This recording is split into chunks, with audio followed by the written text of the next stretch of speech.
Rebe kala mo ndaro maka mo jodi wo ka wonda wo mi hewroke ma mi salminima jungo minna on jarama hidon e jang min bela joli mi do jang hara mi salmini encore une fois mi salmitiki on kadi ka wondon don en torki Allah lan don tawni en hikkay tawni ko fewi en torki Allah kay tawni hande nyalan do jeudi le 4 mai 2023 yo tawnen kadi ko arata le 4 mai 2024 parce que hidon andi ko non adno yarata mi salmini jama fo kay mi sommon ndaru yida tous les jeudis 22h 23h donc malgré ande wadi 22h 30 minutes den 23h 30 minutes on est éduqué bela joli on peut de parole beaucoup de choses ñomo ñamo ko buy ino der gande hara en salminira men ben e babirabe men e kala mon dawra en tout cas en général ko Allah no tegi ko satte horo mu yalla ittan dum hore chammo ire kayran afiya tan en tout cas o hetta cellal makgal fatibbe fo yalla hirno be yafo dabe yafabe hara en salmini jama on fop dije bela joli article émission mon daru yida jeudi jeden fo do ngandi ko ne wondo lundi kadi do ngandi 14h 15h 14h30 15h30 ko émission hotre for 100% ambiance Fidjen challenge jogi to den pigi ni fo donc do ngandi lendi jeden 22h ko no ko émission spéciale la bay poy do ngando sala jabi lendi rawde mari la bay poy en arta e mum inshallah parce que do ngandi pigi buyde yewlede pigi buyde wadde kadi il faut que sensibiliser déjà hore men d'abord si arta e goddo go donc si feji don haray don andi samedi passé samedi feji do e wanno concert molanado mole o kamma melde wakam ko hombo no wonno ko invité en de nyande ko sere hasanatu firia wonno ko invité on soirée molanado be addi jiwu yimay kun welo kun dande waaw kun spectacle harana sifa beya kamma mel hasi yimbe hebano ki boy kono bay vraiment o wadi kolle makko den ko feewi e ko laba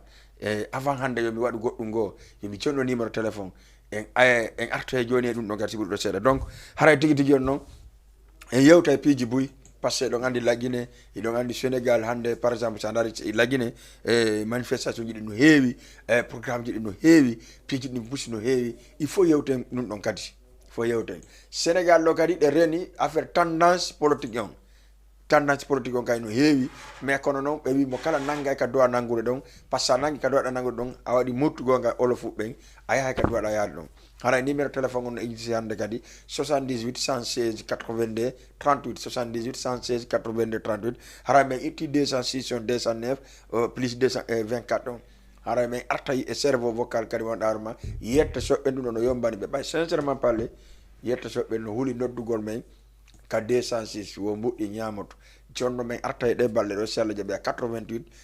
yahen ara ko don wonde ngel wande comme no tout le monde mais pour l'instant 78 watton 116 82 38 hara ko do mi salmita association ji di fop mi akale hay goto mi salmina le président Chamala Bari Bantingel président de l'Alliance de la sous-région en même temps le président de organisation conseil à l'étranger do Sénégal Cap-Vert Guinée-Bissau Gambie haray ko kambe on président l'organisation kala ko Guinée jo watta hande kadi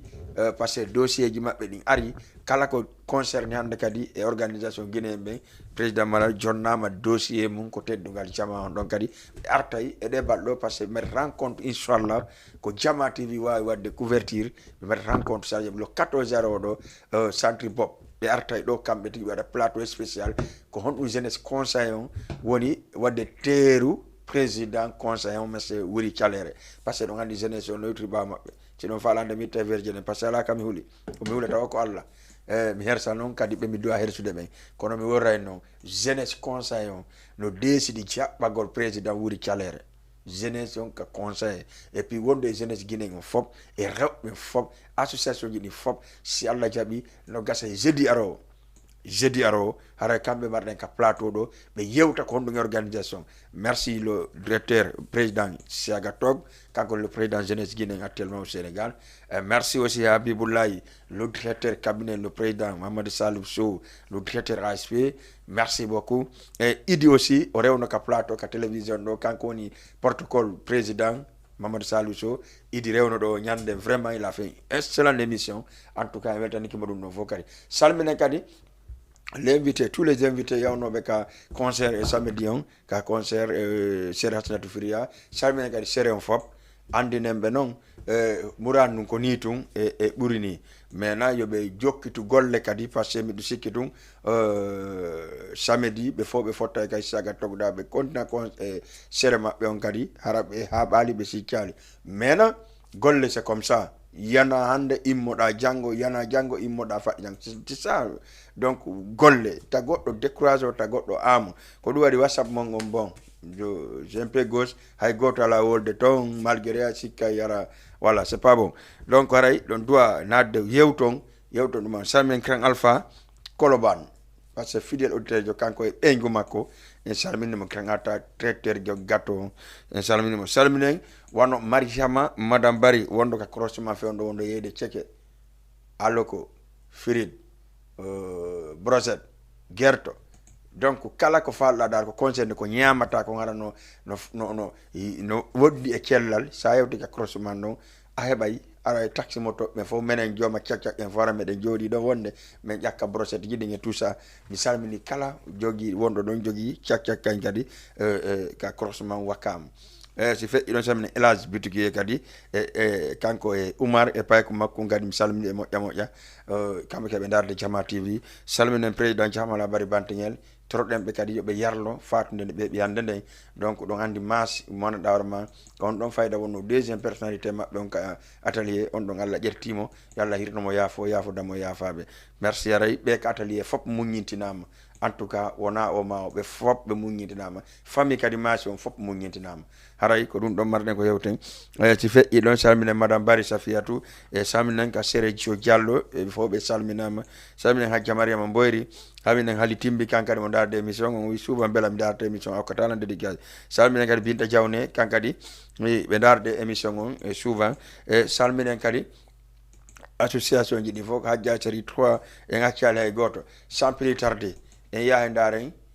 ko feƴƴi kon e samedi o kama mi sikki le 29 o kama melde wakam samedi le 29 o kama melde wakam daren ko ɗum feƴƴi ɗon nde ñande si arten ka plateau men ka émission men noddo men ka numéro téléphone participant e yewton ko falɗon kon mi waɗanam acca ka régime so a waɗi pré tum mahi daren kon ɗum fewndi kama melde wakam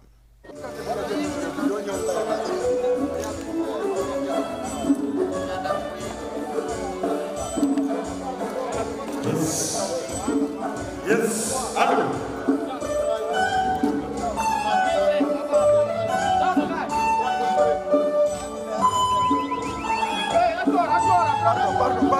Maria.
Voilà, merci beaucoup. Korundo wonno ko fewndino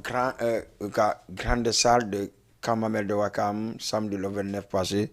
Haray ko jama on no andi Kadiza Bari wallahi azim billahi wallahi tallahi tawi ko yimugol tun Kadija Barry on amoron et artiste guinéen. On se dit la vérité, le 4 vérités. Ça, c'est pas question qui m'a dit, walla godungo, wallahi azim. C'est-à-dire que yimugol net, musique pastorale, wallahi azim, wala moron de Guinée. Ça, je te dis. Ala wiye ko o walla ko o walla ko o walla ko o. Ko tawto mo wodi. Kono fewndo ala moron yim. Parce que vraiment, entre makko on ni oton do, ko do o nati, o fuɗɗi convaincu de jama on. Min no meɗen andi ɗe yalte suuma e jama no horde jeegoje ɗen tout ça no jouyi e concert on. Manque de promotion kadi e suuma e on jouyi concert on. Mais kanko wi bela minnina,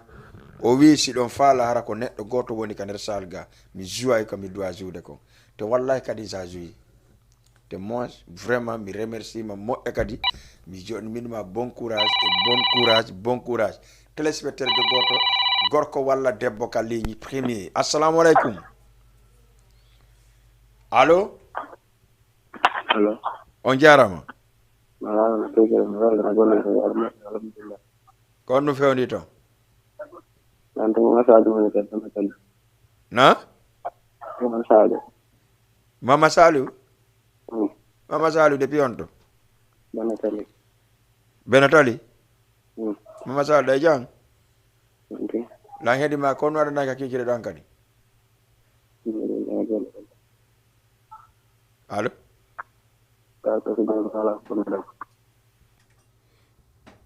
Mais là, on demande ça, d'accord. 78 116 82 38 78 116 82 38. Ɗo ko entrée on ni. En nata joni detaji ni seeɗa. Andine jama ko hombo wiyete Kadija Barry Mamou. Kadija Barry ko neɗɗo jiwo mo Mamou Sumbalako. Wallahi yimugol ngol tun et puis e needi e teddungal ko mari kon ko Allah tun okkimo ɗum ɗon. Parce que yo debbo woni yimowo a yarata, a fimata, a ƴakkata, sincèrement parler kadi needi kadi teddunga kadi wonta e hoore ɗum ɗon. Ha hari mi yide artiste ɓe boyi. Ha kono noon wano Kadija Barry ka rewɓe ɓen kadi e binet hari no mankani mi seeɗa yugol jaka. Mais mi ngalno mi découvrir Kadija Barry moƴƴa. Waw talam tiye makko on ko wawɗo yimugol kon ko wawi kadi en tout cas mi anda qu'est-ce que je veux, mi anda ko mi wolata déjà. Hakkunde ñi Allah mi anda ko ɗum mi wolata. Parce que ko Kadija Barry mi yii la mo jooɗi la mo yimude mi posi mi anti mi écouti ko woni yimude ko. Sina ɗum menen si ɓe gaddi artiste fof no andi min yimu ko yimata ka pojo ma dampi miɗo jokki golle am. Kono mi jooɗino hay tu goɗɗo go kadi ari anduɗo lan o wilan wa DJ Bele o mi andi de mi andi Kadija oɗo de o yimi ko weluma a jooɗike a posike a concentrike a nindare ko woni yimude ko par ce que no yimi andi menen nafiye ga ala ɗon no yimi. Merci aussi à Boussiriou chef de orchestre on parce que on andi Boussiriou kadi ko neɗɗo manɗarma wakkiliɗo Boussiriou si tawi ɗe dari télé on fewn ɗo ni Jama TV Medina mi faala ya bipan ka téléphone ka numéro ka téléphone an s'il te plaît yandi parce que ɗe mari programme jango salla jaɓi ene Kadija Barry ɗe mari programme jango ene Kadija Barry acca ƴetten goɗɗo kali 78 116 82 38 allo allo on jarama iɗon e jang en jarama ɗo mi jam toon alhamdulillah ko ɗum fewndi toon jam tunam mi sikki tun ko hoore seeɗa on ni ko min Asanata Freya hoore seeɗa on eyi ka ɗon mo andi da woli fi Kadija Barry hay somi ala crédit komi ñawɗo e nodda la no ya ñawlo nodda crédit hakken ko mi weltiyara ɗo metta noddude eyi ka wallahi o weltanano laaɓi no ɗaba miɗo ndaarugo merci beaucoup eɗa andi jiwon ko filma kongo dowoya non c'est-à-dire eɗen tori jama o ndaaruɗo wo kala yiɗuɗon Kadija Barry yiɗuɗo Asanata Freya yiɗuɗo Kadija Barry ara meɗen tori yo wallitomo jama o wallitomo par ce que ɗa andi ko neɗɗo laaɓuɗo ɓerde wallahi golle makko ɗen kayno laaɓi wallahi ara meɗen tori jama o kala jendufiɗo yo wallitomo meɗen yiɗi o jama o wallitomo miɗo faala yiidemo ko ɓuri ɗo wallahi wallahi alhamdulillah ara mi weltanike on ɗon ɗo fof e kala on ɗo e ndaarde miɗo welti merci beaucoup Bani video on tay be no dam welto min tay man na jama mi weltike hide ngarde detail ji din fosi Allah jabi passade ala kala yawnoɓe ka concert ara meɗen weltaniɓe mo be ka wontide karam ko winde jaabo wakkam nam meɗen weltaniɓe kamɓe kay kaɓe woniri o ɓe andi fof no yiidi d'accord eyyi jarama merci beaucoup kanko wiyete Hasanatou Firia hoore sere maɓɓe on on noddi pour remercier gol kala yawnoɗo concert on kadi merci aussi Kadija Bari encore une fois Boussiriou et petit makko joue kum piano kum kanko ko jira piano juuɗe koyɗe en tout cas c'est ça l'orchestre Kadija Bari DJ Bella won minimo na wo ɗaɓɓana orchestre ara ko wawɓe ko timmuɓe kadi min kadi min ni Kadija on yo wi min nalan andi imamuɓen kono waɗowo guidare piano e tappo batterie tappo jimɓe ɗum ɗon mbiɗo andi ko honto ɓen ɗo woni ko menen Allah walli on non walli julɓen non donc o wi awa déjà si mi darni Boussiriou ɓawa makko haray kanko mo welti par ce que Boussiriou kono andi gam makko no andi ko honɗum Boussiriou ko honɗum Kadija jouata merci aussi à Petit Saliou que pianiste on Samba Wuri kadi en tout cas il a fait beaucoup de choses Guido Jama production kadi waɗi naɓori caméra vraiment waɗi piiji ɗi fop hande ko ɗum siɗen holde ka télévision men ɗo ko ɗum seede gonga président Jammala Bari bantegel Asayre Alhaji oni voilà haren salmini ɓe moƴƴa e salmini association ji ɗi fop séréji ɗi fof e naɓuno noon lettere je séréji ɗi fop malgré ɓe wawali hewde kono en salminaɓe par ce que ne haaju nande wotere hara en salminiɓe wono Madina Hulali salmine wono sére Sari 3 on salmine wono séréri 13e Basim Bari en salmine wono sére ɓunna ɓernde salmine kadi wono sere Bonna Hula association Bonna Hula on ɓe masiɓe salmine kadi wano kamɓe fooli rewɓe Medina fooli rewɓe Grand Dakar fotti fooli kadi salminama donc salmine kadi sere sar rival on ɓe fof en accali hay e goto ɓe naɓuno leydi min fof en landikeɓe vraiment siɓe jang hara en salminiɓe nawo ma o wuri kiɗo jama si tawi tun no heddi ɗon ko addanta en addana en par ce que fewno ɗo mi lanni convaincade hande émission on ko débat num divertissement kono hande noon émission on en wattimo musique seeɗa par ce que Kadija Bari woni noon jari ɗum ɗo hande ka émission daroyiɗa ɗo sina ɗon andi émission ambiance on ko lendi 14h30 15h30 donc en artay kadi e goɗɗum go ko wanno kammamel par ce que nder on gali may ka régime ka wuri Guiɗo Jama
Voilà, merci beaucoup. Voilà, monsieur Kitung, haybe yaha no concert ben ko dum do non be wi no mo yahali wo ngata e kollum ko dum do me wola no dar do wobbe non nami do e grand bel hakkunde ma e Allah wono concert adi do ayeta kimi tellement que me wakkile ke yewtugol jamaa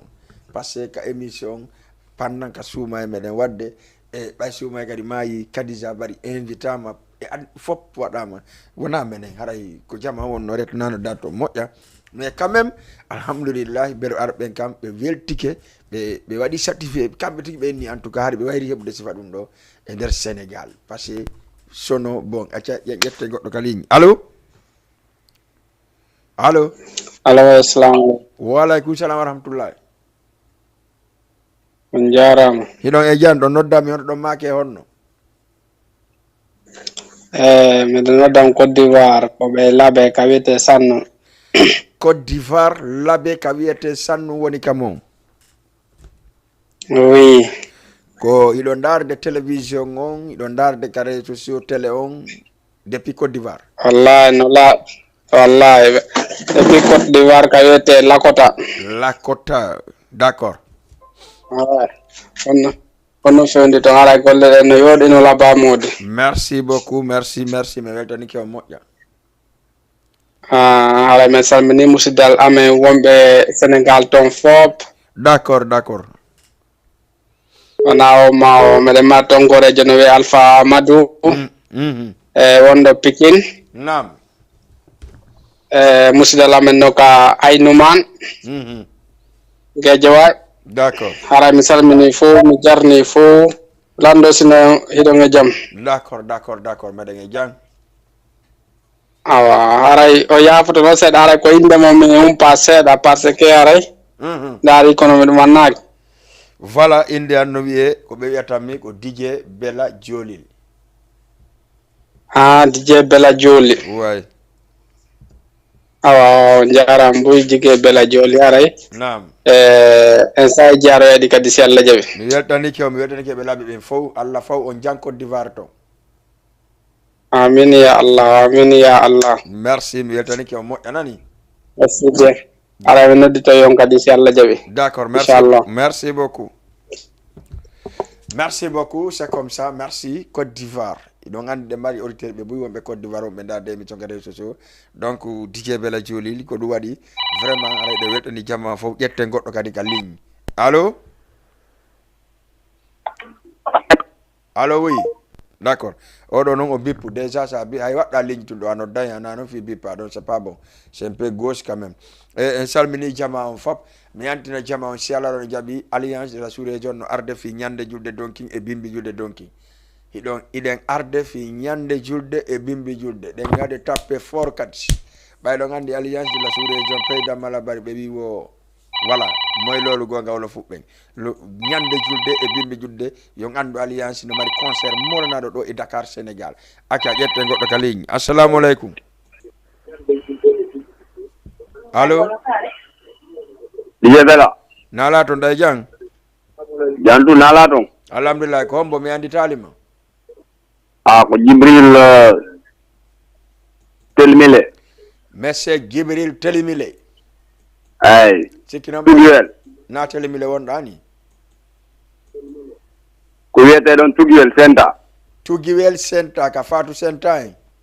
eyo aray ko noddinirano ko sabi Hasanatu Fria nam eyi merci arayno miɗo siifama depuis Yoff d'accord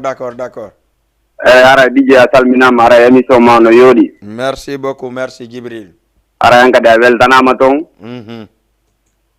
eyi miɗo salmina ɗon Hasanatu Fria nam miɗo salmina ɗon Fira Bari miɗo salmina ɗon Ijjatu d'accord ko miñangam vraiment miɗo salmina dal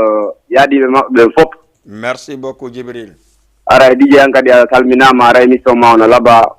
merci beaucoup aray komi tori Allah ko Allah nawre émission ma on heeso amin Jibril mi salmini ok a jarama DJ mi salmini ɓe yof ɓen fof foire ɓen fof ok mi salmina ɗon DJ jam goto kadi DJ Aliou depuis Wakam DJ Aliou voilà aray DJ Aliou mi salminimo kala ko wontiri d'accord Jibril ok merci beaucoup DJ Bella merci beaucoup Jibril depuis Yoff merci beaucoup ok oui a waɗa noon Jibril Tuguel précisément Jibril Tuguel Senta précisément Tuguel wow merci Jibril ok merci beaucoup 78 116 82 38 koni tum e ɓurini merci Jibril Tuguel Senta woko mi faut que mi waɗa président gonga makko Telimile hoore luuɓa salminen karama ko Mamadou winda Diabo karama ko Mamadou miijo Diabo e karama ko Mamadou kadi Allah walli par ce que ko ɗum inneten enen hiɗen andi o kamɓe woni Allah walli et puis kamɓe woni walli julɓe kadi en salminiɓe kala faalaɗo yide karama ko Mamadou no wawi ƴedde numéro téléphone maɓɓe on 77 o waɗa 828 16 86 77 828 16 86 on di ƴetta numéro maɓɓe on noddaɓe ara Wakam Boutique Diallo pendant 21 ans 22 ans adresse on ko goto depuis ɓe naati Sénégal ɓe fuɗɗiɗe golle ceernoyagal ko ɓe woni wadde kon en tout cas ɓe buusali ɓe sottali goɗɗo ranali ɓe ɗon sakko wona ɓe sonki sakko ɓe suuɗo kamɓe wiyete karama ko Mamadou Winde Diabo noddeɓe numéro téléphone on nomi holliri on noon acca aron ka maɓɓe Boutique Diallo Wakam salmina kadi karama ko Dumbuya Ousay Dumbuya wajotoɓe ɗo ɗon tous les mercredi ko talibaɓe karama ko Mamadou acca ƴette goɗɗo ka ligne allo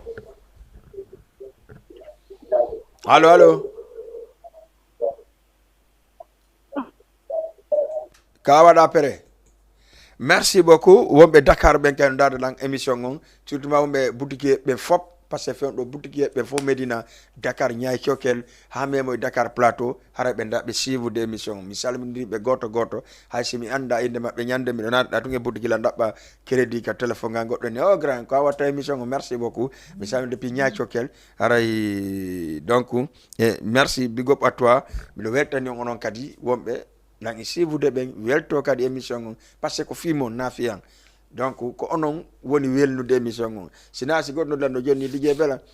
émission ma wela mami darta kadi par ce que mi jotto kadi mi forme pendant 1 an kadi mi darta si mi arta ka émission ka télévision Jama TV merci beaucoup salminen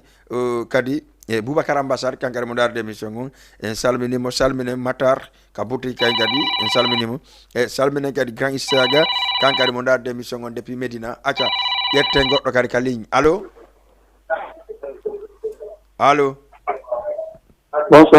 bonsoir monsieur ça va bien allô oui moi j'entends bien monsieur ça va Merci beaucoup. En tout cas, mes femmes alliance à la nande moja, mais moi j'entends bien. Voilà. Parce que me retire vraiment, c'est bon. OK? Voilà. 78 116 82 38 de hedrido. Minute c'est là, parce que 23h30 doit den gande woni 23h14 minutes. Ko minute c'est là dit kono mi wodran ni on yi concert fait le 22 le 29 avril fait do. Vraiment, c'est excellent. Acha, yetten kadi goddo ka ligne. Allô? Allô? Mi sikki non be do ko be luyen ni. Allô? Allô, allô? Voilà. Hara mi sikki ko be à l'extérieur de pays de France, États-Unis, Amérique, Asie, Japon, Chine, fo si do fala nodda men numéro téléphone no affiche partout ko WhatsApp kadi. Naate onon extérieur long yewten salminen jama mon on kadi parce que buyno wulɗa on fami mi andintinay on tun kadi alliance de la sous-région Dakar promoteur ɓe andaɓe ɗo ɓe wonɓe ɗo ɓen kadi recognisaɓe kan kadi état Sénégal e état laguine on fewdo ɗo meɗen arde min tappay fort si Allah ran on jaɓi avec le grand artiste guinéen fewno ɗo mo kala faalaɗo mo kala no faala artiste o guinéen jon mais ko memugol mo noon fewno ɗo no satti ha maayi ko wakkilare jande e memata artiste jon si Allah jaɓi en arta e mum à part de lundi et jeudi prochain e de promotion ji men ɗi pour le ñande julde e bimbe julde eɗon andi le 10 juin si Allah jaɓi le 10 juin ɗo haray ko onon e nouvelle génération Amadou Badian woni adande on Mohamed Junior Fatako ɗum noon ko honto waɗata ko maison de la culture Douta Seck le 10 juin en arta e mum joni acca assalamu aleykum aleykum salam on jarama ɗon e jang ila e jan ton andi kombo o e ɓay min ko a woni dardela mi alama e darde min an haajonan salvango ko min Halimatu Gol Sase no Halimatu andi ɗamari mo vowaɓe ɗiɗi mo nanduɗa mi anda siko an e siko on ɗon hari ko min kay Halimatu mi wayrima nande mi anda keskiya ko on waɗi non hay fof wala o yalla dandu tawde hay fusi waɗa hakkilla nodde ka émission ɗum ɗon ko interdit no mi cante hande won ko karam hen dow to ko ɗum wari ne ma mi waɗanama numéro spécial ara nat ɗon a waɗay tun direct nata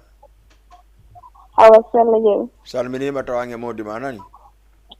onan kada weltanama no e madang on merci beaucoup Halimatu miɗo faala jombude on to be madang on yeeto ceke ka korosima wakam da mais mi jombay tataɓo woni andi ko ɗiɗon mari yahay to mi ñaama ceke makko on salla jeewi so Allah jaɓi a tawaylan sa ɗo liƴƴi wonde mi sa liƴƴi wonde mi tufa brochette on awa salla jeewi mi nani ɗon jela ɗo formation jo fi ɗum on juldere men si Allahu lanno jaɓi Halimatu men ara e ɗum ɗon spécial pour le ñande julde e bimbi julde salla jaɓi donc concert molanaɗo si Allahu lanno jaɓi ayala ne on tawna ko noon le 10 juin ɗo kadi salla jaɓi mois darato ɗo le 10 mayru iɗen mari concert kadi jano Douta Seck ɗon Mohamed Fatako ko satti wo mi lelatama ɓawo mi lelatama ɓawo ko satti wo Halimatu accata modi mum ɓawo o jaɓata ɗum mi accitamo ɓawo ko yeeso mi waɗirtamo ala poygoy ko yeeso go do a wonde awa weltanama Halimatu mi weltanikima moƴƴa nani awa nani wantiga ka fidèle auditrice vraiment merci beaucoup mi weltanikima moƴƴa ciao abbay merci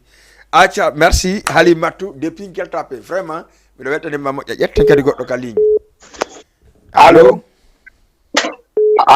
allo oui on jarama hiɗon e janno marché nala toon ayne ko Côte d'Ivoire kadi ne ayo ko Côte d'Ivoire ɗon heɓe Côte d'Ivoire ɓen hiɗon e jang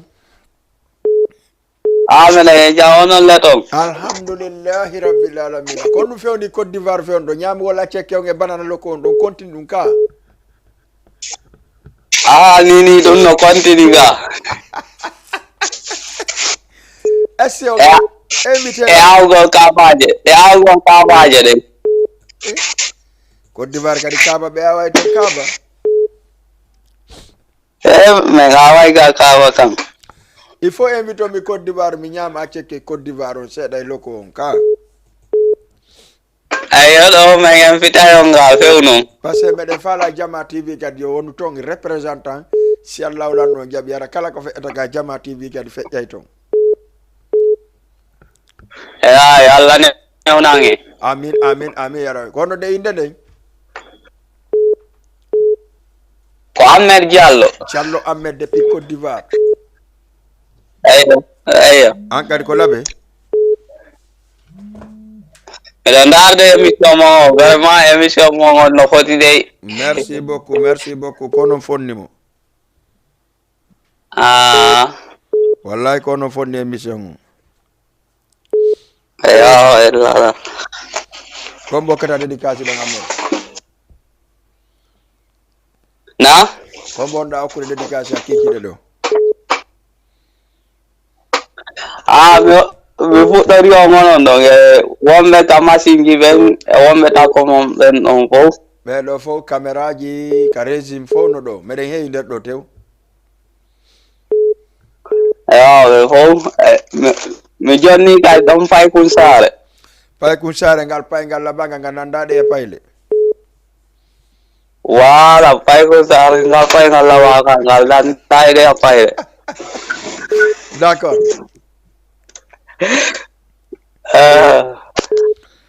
ok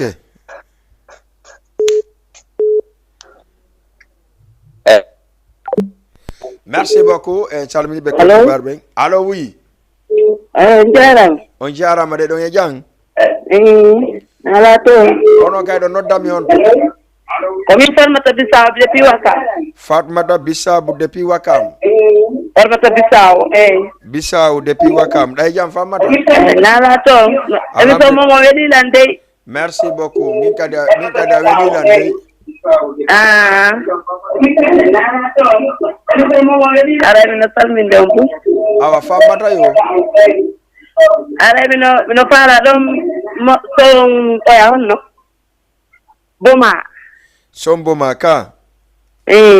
mi hokkede joni Somboma bisou awa mi hokkana ɗon Fatmata Bari nani Fatmata Bari d'accord e Hasanatu Firia d'accord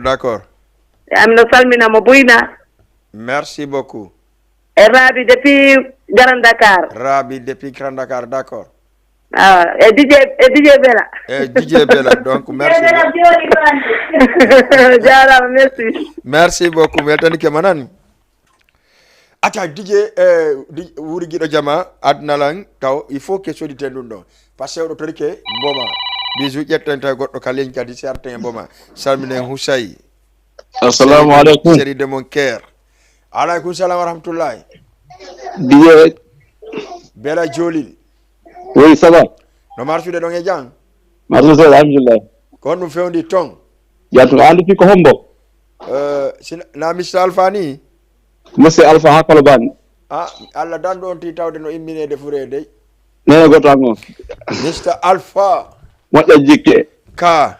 vraiment haɗa miɗo salminama boy noon waɗi fotorde no kono ne ka ɓerɗe wallahi de ka ɓerɗe wallahi mais ko ni ngal mama jiɗɗa fi Allah ƴetti numéro bi kala hato jango ko pardon no joni mi watta ɗum nani joni ayiɗa jam wallahi no muña madame ma jam hiɓe jang hiɓe jalle alle famille o alhamdulillah naati hen émission mo nga ko haray hiragol salmingo makko merci beaucoup Mr Alpha ɗo wuurlande sawoni hara kamiji fof sene jam ɓe fof ɓe jang alhamdulillah haray ko naadimi ga haray yafoɗano haray ko koɓe jang goto no feƴƴini nam mo pita nonne miijaw nam woɗɗo river 5 mi ɓettida hanki way miijaw gongama min jaw koɓe jon haqqan neɗɗo yalla hirnomo jooma jikki jooma ande vraiment welɗo wonde haray ɓuri keɓa Allah lamɗon yo Allah fewnumo yaafo haray banno ma ni mo pita mo labbe kala ma ni andi ɗo anndinoɗo no miijaw rive 5 no miijaw buyno andimo vraiment aɗa no toɗami no tawa yanda gomno ene miijaw o nawno ka qu'est ce que no waɗi accident waɗi oɗo o mbari allahu akbar Allah ko accident waɗi ka VDN hedde ɗo hedde jammingol de to ye billahi asida mo do dank menen julli futo han kiriba sen don menen julli futo han kiriba sen Allahu akbar non hawni wallahi ara vraiment kala mo pita labbe kala andu do hara ni alpha mali bugunto limbi tori hara yalla dum ko yalla tan dejja yalla hirno mo yaafo dama non yurmi hamma e bari billahi wallahi yurmi hara vraiment o dum fu nadno nga hande salmi hara ni wona da mi nana de yeddu nan merci grand alpha vraiment hara do yurma lan ci vraiment en tout cas no yurmi nan yurmi wallahi yurmi merci ok d'accord vraiment no yurmi en tout cas moto gi din hiden e mun kono ko riksi jano en torike jamma be wadu doy et puis no wodi ko mi wolanta kadi be doginobe moto surtout ma cak enen be guinéen be jogi be do cak moto gi no wadde cak il faut que waden piji buy attention e men parce que man il faut que wattane hila e laawi di dum don ko par la force akken double go gauche à droite ay wobbe no nata e otoje den no nata no yalta sikkata ko joma famille hibe wada yakare kam mabbe acca jette goddo kalin allo oui DJ Bella nam jarama de a watta no jolin fi sona ay awe DJ Bella joli DJ Bella watta joli merci beaucoup jarama don atimmini ko no fewndi ko danodda mi honto dama ke honno nafe Ismail noddaw depuis Aslem Ismaila depuis Aslem ko no fewndi Aslem ko fendi Aslem ni jantu ko ngulendi rek gonga be ngulendi fuddige ngulendi men ga fuddige de awaccu ade hamma Aslem nani juna hiro na salmino merci beaucoup mi salmitike ma Ismaila émission mo welime merci beaucoup jarama mi do hiro pay kum sare gam jike d'accord mi do hiro non gora jam be no Mr Ero d'accord e Boubacar tek fo salmini de ok d'accord o ko men non musique mboma wendu joni nani ayo jarama mi hawta e mo joni inshallah jabi ok merci beaucoup mi mboma wendu Houssaye depuis marché waranka Adama depuis Grand Dakar kambe kadi be salminama be darde émission ngon en tout cas merci big up à Houssaye Natou hara mi salminima moƴƴa mi salmina kadi wano jiwung an kunkuana daroma hawa kankadi mo do e bentali kanko e korka nene makko en tout cas passé don anda ko gikke wota sekku mi do yeggituma de ko weldi an ko nene goto an mi yeggitali ma taho mi yeggitama kadi poma ko won tusi Allah lan no jabi sa on hewti tun kala waday ko mo kala Allah wallay dum ko miiji kon merci mi salminima an e biroma hajja korka depuis bentali merci Aissatou Koundara depuis Maris acca yetten kadi goddo kaliñ allo oui on jarama don e jang jantum nala to don nodda mi honto don make honno mi nodda depuis Grand Dakar don make honno Sal bobo depuis Grand Dakar Sal bobo depuis Grand Dakar ay ko no fewndi Grand Dakar ka kekire do ça va nam onon kay ton no buubi seeda jantum nan sinami mun rek d'accord ko ndu gaddan don onon kadi non vraiment ndi do suivre mo ci la yel kan émission on laba merci beaucoup Zal mi weltani kema allo way mi weltani kema moƴƴam min nani non vraiment wallahi jalo de mun machallah mi laba be merci ko non labini vraiment mini ko onon labini ka wallahi ko non de sal da non ko jama mo duta fi na wara yo ko parce si gole ben kay mi laba men ko de men ko ni de men de wula ko ma men si bo moƴƴa ar may me ratte wallahi mi weltani ke moƴƴa mi sami do Sadio Grand Dakar ay moƴƴa e grand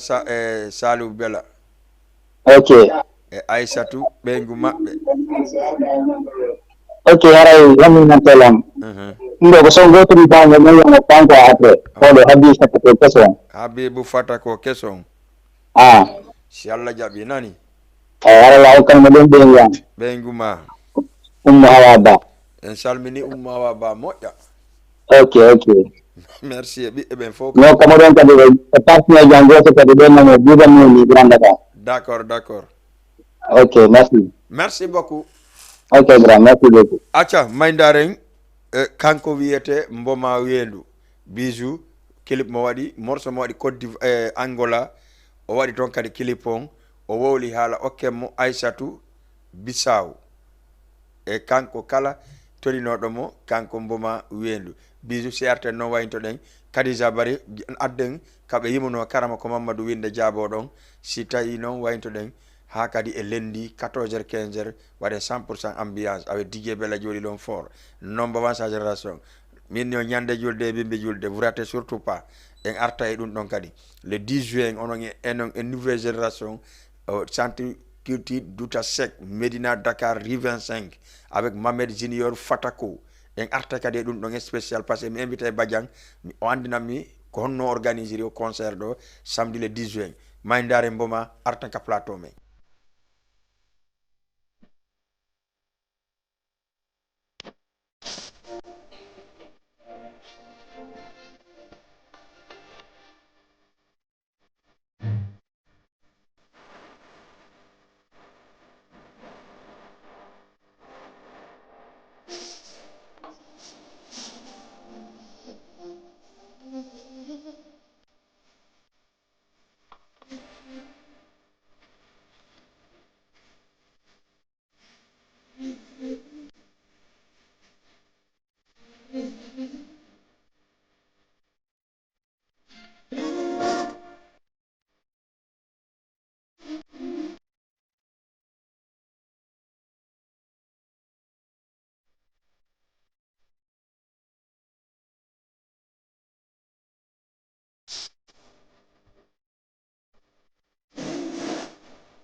Bisou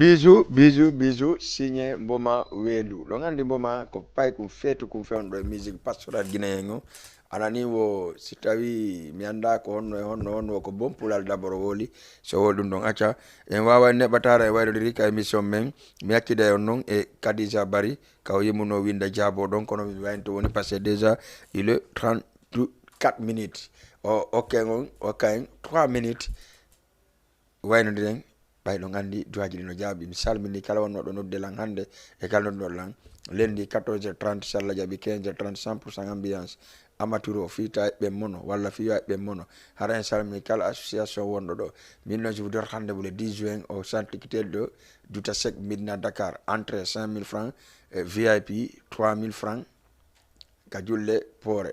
ka julle seeji fotaje coɗɗa comporteɗa waɗa face e mamedi fata ko 5000 francs CFA yoɓata fewno ɗon ni biyeji ɗin sa ƴetti 77 a waɗi 375 28 63 a heɓa biyeji ɗin sur le 100 min addunama biyeji ɗin ɗon 77 voilà ƴetten taw dernier auditeur ka ligne salamu aleykum allo merci beaucoup haray sa ƴetti 77 waɗa 375 28 63 ko ɗum woni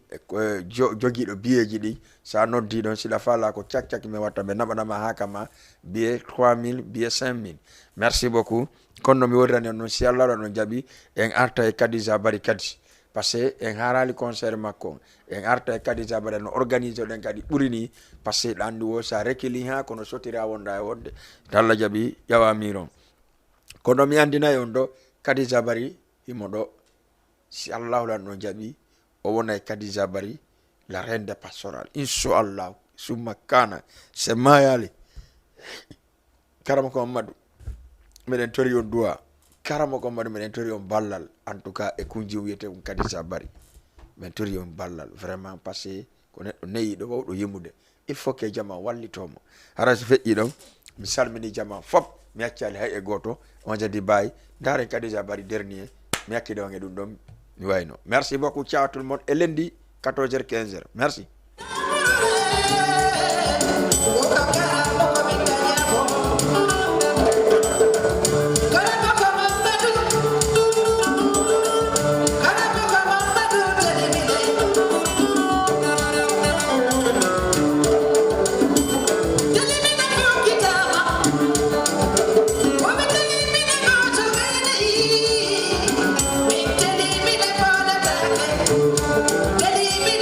Let me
Wala